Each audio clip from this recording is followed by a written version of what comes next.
नमस्कार, स्वागत है आप सभी का लाइव 24 में और मैं हूं आप सबके साथ दिशा कटारिया। शुरुआत करते हैं आज की बड़ी खबरों से। यूपी के कानून मंत्री ब्रजेश पाठक ने नरही सीताराम मंदिर पहुंचकर भगवान के दर्शन किए। तो बता दें कि पीएम मोदी के काशी विश्वनाथ कॉरिडोर का इस दौरान लोकार्पण किया गया। तो वहीं मध्य विधानसभा क्षेत्र के कार्यकर्ताओं के साथ ब्रजेश पाठक ने टीवी पर लाइव प्रसारण देखा। तो इसी के साथ मंदिर परिसर में कार्यकर्ताओं ने जय श्री राम के नारे लगाए। तो पीएम मोदी के कार्यक्रम को देख कार्यकर्ताओं में भारी उत्साह भी देखा गया। इसी के साथ ब्रजेश पाठक ने सपा अध्यक्ष अखिलेश यादव को निशाने पर लिया तो सपा राज में लुटेरों का राज बताया। आज वाराणसी में बाबा काशी विश्वनाथ मंदिर के कॉरिडोर का लोकार्पण और मंदिर को दोबारा नव निर्माण करके आदरणीय प्रधानमंत्री नरेंद्र मोदी जी ने आम जनता के लिए लोकार्पित किया है। मैं ये कह सकता हूँ कि आज़ादी के बाद आदरणीय प्रधानमंत्री नरेंद्र मोदी जी एक ऐसे सर्वमान्य नेता बनके पूरे दुनिया में उभरे हैं जिन्होंने भारत की जो खोई हुई मान प्रतिष्ठा थी, जो हमारी सांस्कृतिक विरासत थी, उसको दोबारा स्थापित करने का काम किया है। रानी अहिल्याबाई के बाद पहले वो ऐसे नेता हैं पूरी भारतवर्ष के जिन्होंने भारत की संस्कृति पर जो हमले हुए थे, जो मंदिरों को, धर्मस्थलों को तोड़ा गया था, विकृत किया गया था, नष्ट किया गया था, दोबारा उसके और बेहतर स्वरूप को दुनिया के सामने लाने का काम किया है। ऐसे अवसर पर मैं उत्तर प्रदेश के 25 करोड़ लोगों की तरफ से आदरणीय प्रधानमंत्री जी का आभार प्रकट करता हूं, उन्हें नमन करता हूं, प्रणाम करता हूं और अपने प्रभु बाबा विश्वनाथ से प्रार्थना करता हूं कि हमारे नेता को इतनी ताकत दें कि भारतवर्ष ही नहीं पूरी दुनिया के सर्वमान्य नेता बने। उत्तर प्रदेश में यूपी नंबर 1 सुझाव आपका संकल्प हमारा अभियान का शुभारंभ भारतीय जनता पार्टी 15 दिसंबर से करने जा रही है। अभियान की शुरुआत मुख्यमंत्री योगी आदित्यनाथ द्वारा की जाएगी। इसके तहत जन जन आकांक्षाओं को पार्टी से संकल्प पत्र का हिस्सा बनाने के लिए आकांक्षा पेटी भी लॉन्च की जाएगी, जिसके माध्यम से पार्टी प्रदेश की सभी 403 विधानसभाओं से जनता का सुझाव लेगी। भाजपा प्रवक्ता राकेश त्रिपाठी ने बताया कि 2017 के चुनाव में भाजपा द्वारा जनता के सुझावों पर ही संकल्प पत्र को बनाया गया था।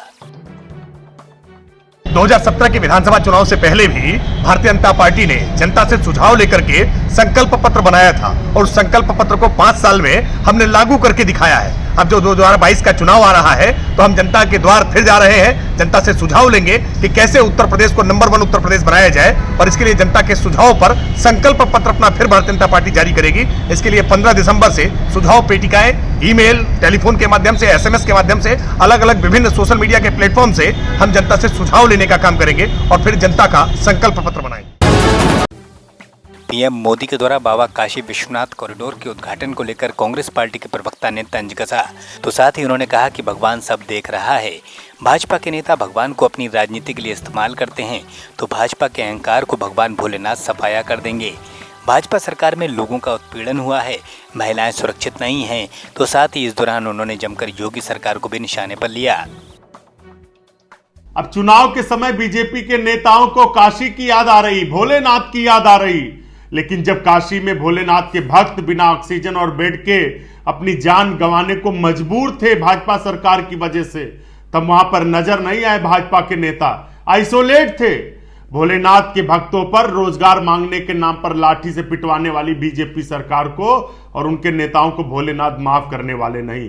चाहे जितना प्रायश्चित कर ले बीजेपी के लोग, लेकिन महिलाओं पर अत्याचार करवाने वाले, 2:30 बजे रात को बेटी को जलाने वाले और महिलाओं की साड़ी खिंचवाने वालों को भोलेनाथ कभी माफ नहीं करेंगे।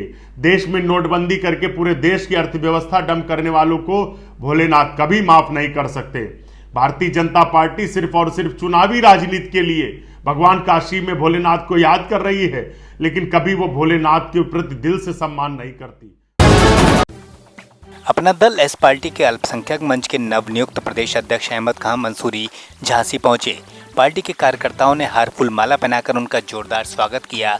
तो इस दौरान उन्होंने बुंदेलखंड के बांदा जिले की बबेरू और नरैनी और झांसी की मऊरानीपुर, ललितपुर की मेहरोनी और जालौन में उरई सीट पर उनकी पार्टी ने टिकट मांगे हैं। इन सीटों पर उनके संगठन की तैयारी है। जिन सीटों पर उनकी पार्टी को टिकट मिलेगा वह वहां मजबूती से चुनाव लड़ेंगे। इस पंचवर्षीय चुनाव में बुंदेलखंड में पार्टी का परचम लहराएंगे। उनका दावा है कि क्षेत्र में विकास के एजेंडे पर उनकी पार्टी चुनाव लड़ेगी। हमारी पार्टी ने बुंदेलखंड में 5 सीटें मांगी हैं। 2 सीटें बांदा में बबेरू और नरैनी, झांसी जिला में मऊरानीपुर, ललितपुर जिला में मेहरोनी, जालौन जिला में उरई सदर 5 सीटें मांगी हैं मेरी। तो लगता है कि इन सीटों पर तैयारी है मेरी इन सीटों पर तैयारी है, और फिर जितनी सीटें मेरी हमारी पार्टी को मिलेंगी मजबूती से हम चुनाव लड़ेंगे। और बुंदेलखंड में इस पंचवर्षीय में परचम लहराएंगे। हमीरपुर में जिले भर के एएनएम कार्यकर्ताओं ने कार्य बहिष्कार की चेतावनी देते हुए जिलाधिकारी को ज्ञापन सौंपा तो पुलिस की कार्यप्रणाली पर भी सवाल खड़े किए, जिस पर जिलाधिकारी ने एएनएम की शिकायत का समाधान करने की बात को कहा। बता दें कि टिकरौली गांव में सीता नाम की एएनएम के साथ गांव के युवक विनय साहू ने अभद्रता की और रजिस्टर सहित वैक्सीन को तोड़ दिया। विनय साहू ने यह अभद्रता उस समय की जब उपकेंद्र में टीकाकरण का काम चल रहा था, तो इस बात की लिखित तहरीर एएनएम सीता ने सदर कोतवाली में दी है, लेकिन पुलिस द्वारा कोई कार्रवाई नहीं की गई। तो आरोपी अब एएनएम को धमका भी रहा है। एएनएम है, मैं टिकरौली में पोस्टेड हूँ। कोविड टीकाकरण कर रही थी। वहाँ एक नशे की हालत में विनय साहू नाम का व्यक्ति आया था और टेबल पे डंडा जोर जोर से ठोका था। उसने कम से कम 50 डंडा मारे थे। कह रहा था कि मेरे घर क्यों नहीं जा रहे हो टीका लगाने। हमने कहा भैया अभी कोई ऊपर से आदेश नहीं आया, जब आएगा तो हम घर घर भी जाएंगे। बोले अच्छा मैं देखता हूँ कैसे नहीं जाओगी, अगर नहीं जाओगी तो मैं तुम्हें जान से भी मार दूँगा। और रजिस्टर भी फाड़ दिए, कोविड मोबाइल भी उसने तोड़ दी हैं। और ये भी गाली दे रहा था कौन साला फलाने वाला यहाँ वैक्सीन देता है, कौन अधिकारी तुम्हारा कहता है कि यहाँ जाके कैंप लगाओ। देखता हूँ कर लेना इस गांव में तुम ड्यूटी, कौन फलाने वाली यहाँ ड्यूटी करने आती है। आज आप यहाँ तो इकट्ठा हुए हैं, क्या करेंगे? इकट्ठा हुए कि 1 महीने होने जा रहा है, अभी तक कोई कार्रवाई नहीं हुई। इसकी जमानत हुई है लेकिन इस मैटर को नहीं, मैटर चेंज करके उसकी जमानत भी करवाई गई। उसकी पति पत्नी का झगड़ा दिखाया गया है और उसकी जमानत भी करवा दी गई है 151 धारा के तहत। 16 नवंबर को टीकाकरण कार्य कर रही थी। गांव का एक विनय साहू नाम का लड़का आया, बदतमीजी की, डंडे से मेज में मारा, गाली गलौज किया, रजिस्टर फाड़ दिए, हाथ पकड़कर घसीटने लगा। कहता चलो मेरे यहाँ टीकाकरण करो, जबकि उस समय अभियान में एक जगह टीकाकरण होना था। उसके बाद हम लोगों ने एफआईआर की 17 तारीख को एफआईआर के बाद कोई कार्रवाई नहीं हुई। उसको दफ़ा 151 में उठा करके बंद कर दिया। ऊपर ही ऊपर उसकी बेल हो गई, जेल में बंद ही नहीं हुआ। उसी के परिप्रेक्ष्य में हम लोग आज यहाँ बैठे हैं। जब तक हम लोगों के साथ न्याय नहीं मिलता तब तक हम लोग यहीं रहेंगे, कार्य बहिष्कार करेंगे। कोविड का कार्य चल रहा है, महत्वपूर्ण कार्य है। कई दिनों से हमारे अधिकारी भी दबाव बना रहे थे कि इसको बिड्डा कर लीजिए, लेकिन बिड्डा करने की स्थिति नहीं। वो बहन हमारी उस समय काम करने नहीं जा पा रही गाँव में, और उनके जगह पर कोई अन्य बहन भी काम नहीं करना चाहती है। मेरे साथ इस बुलेटिन में इतना ही। देश दुनिया तमाम बड़ी खबरों के लिए देखते रहे Live 24।